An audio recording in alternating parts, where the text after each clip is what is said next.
அனுதின பரலோக மன்னா. பிப்ரவரி 1. ஆதாரவசனம் ஏசாயா 30:21. நீங்கள் வலதுபுறமாய் சாயும் போதும் இடதுபுறமாய் சாயும் போதும் வழி இதுவே, இதிலே நடவுங்கள் என்று உங்களுக்கு பின்னாலே சொல்லும் வார்த்தையை உங்கள் காதுகள் கேட்கும்.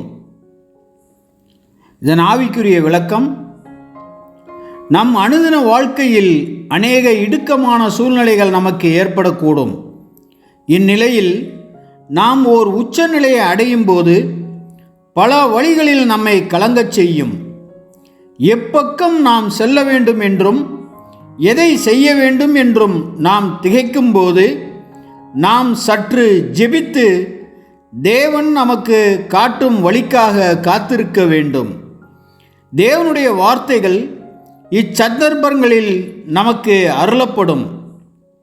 சூழ்நிலைகளை எவ்விதம் நாம் மேற்கொள்ள வேண்டும் என்பதை தேவன் நமக்கு போதிப்பார். நீதிமான்களின் வழியை தேவன் அறிவார்.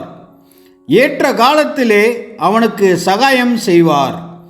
அவருடைய வழிகளை அவனுக்கு போதிப்பார். ஆமென்.